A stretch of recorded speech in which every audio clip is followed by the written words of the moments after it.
Hi there and welcome. My name is Naweeb and I am a co-op student currently taking my placement here at the Justine Blainey Wellness Center, and I'm excited to be here with you today to talk about a condition that affects many people and often goes undiagnosed, and that is spinal stenosis. Now, whether you're experiencing symptoms or just want to learn more, you're in the right place. Now, what exactly is stenosis? In simple terms, stenosis is the narrowing of the space within your spine, which puts pressure on the nerves.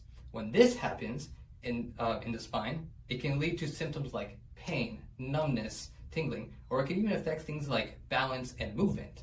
And this stenosis can typically happen in more in older populations, but it can definitely happen in any time and at any age.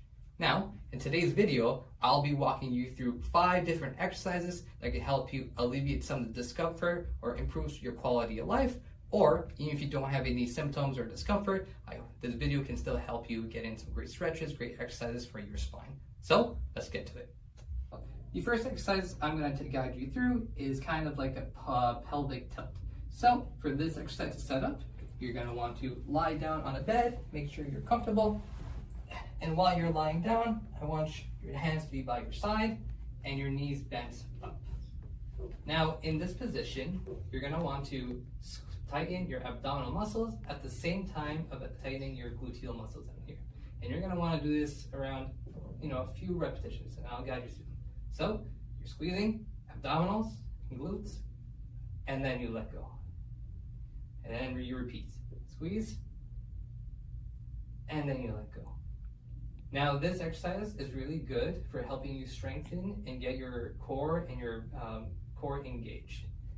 So squeezing, and then you let go and you relax. And I'd say you can do this around anywhere from 5 to 10 times. Let's do one more time. Squeeze, and let go. And you remember you're breathing through this as well. You're not holding your breath. All right, so the next exercise I'm going to guide you through is a knee to chest exercise. Now to get set up with this one, similar to the last one, you're going to want to lie down on the bed, make sure you get comfortable.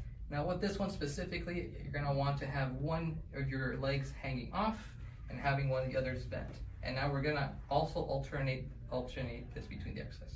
So once you have one leg hanging off and one knee is bent, while you're fully lying back, you want to grab your hands to your back of your knee, and you're going to want to bring the knee to your chest. You're not trying to overstretch, but just to get enough stretch in the lower back.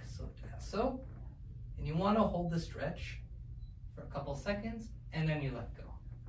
I'm going to repeat that for you one more time. So one leg is hanging, the other hand's behind your knee, and you're going to want to bring your knee just up to your chest so you're feeling a stretch just in your gluteal and lower back area. Once you feel that stretch for 5 seconds, you let go, and then I'm going to want you to alternate your legs. So now I'm going to put my left knee up, my right leg is hanging off the bed. Similarly, grab your knee up to your chest, hold for a few seconds, and then you're going to gently bring it back. And remember, you're breathing as you're this, and you're not overstretching your body as well. We're trying to mitigate injury here as well. So the third exercise I will be guiding you through today is a lumbar flexion that also incorporates some rotation.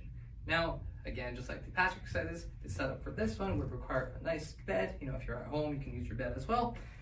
So you're going to want to start on the bed, lying down, hands at your sides, and I want your knees bent, okay?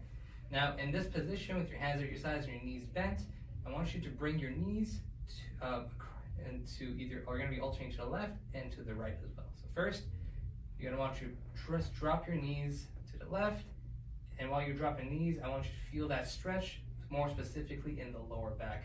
You're really going to feel it down there. And then gently come right back up. You can also put your hands on your stomachs as well if that's more comfortable for you.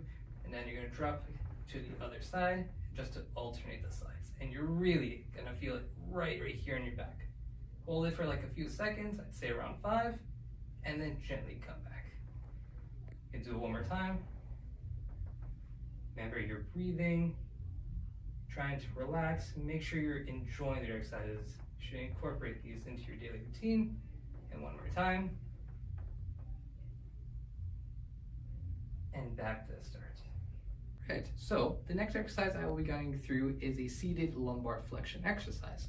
Now for this one, the requirements are very simple. Just require a chair, so you can use one with a back support. Just for today's demonstration, I'll be showing without one, just so you can see how my back will be positioned.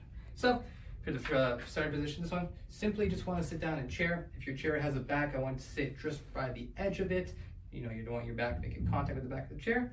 And in an upright position, I want you to gently lean forward, making sure your back is not bending in any shape. Just lean forward until you feel the stretch in your lower back, holding it for a few seconds. And once you feel that stretch, you just want to go back to the starting position. It's a very simple exercise, but it's so beneficial for stenosis, and it really, really helps with any discomfort you may have. So simply, again, another repetition. Bend forward simply, hold for a few seconds. Like you see, my back is not bent anywhere, and you're coming back. And make sure, as always, you're breathing, taking your time. It's not a race, just helping your discomfort. There you go. And we can do it one more time. Up straight, tilt forward just a bit, making sure you're feeling your stretch in the lower back, and return to starting position.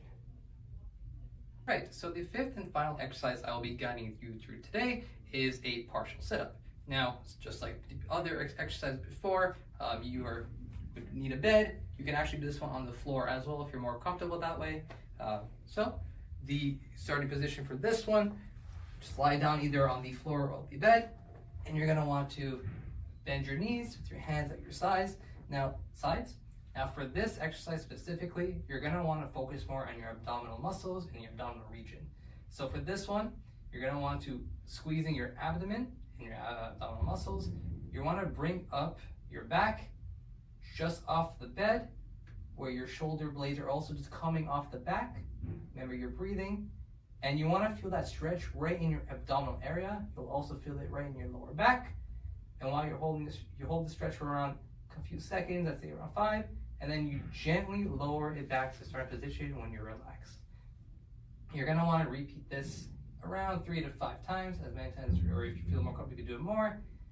And it's not a race. You don't wanna thrust with your abdominal muscles, just enough where you're bringing your back up and your shoulder blades are just lifting off the bed or the table. And you slowly bring it back. You're gonna do it one more time. Squeeze your abdominal muscles, and you're breathing up. Hold for a few seconds and gently lower.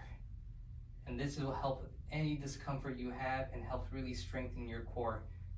So these were 5 exercises that can help you with your spinal stenosis, help you with the discomfort. But as always, you should remember that a combination of these exercises, as well as getting your adjustments done here at the Justine Blainey Wellness Center, will show you the most optimal and best results for alleviating your symptoms. Thank you for joining me today. And if you have any more questions or concerns, you just contact us at our front desk, or you can visit our website at www.justineblaineyWellnessCenter.com.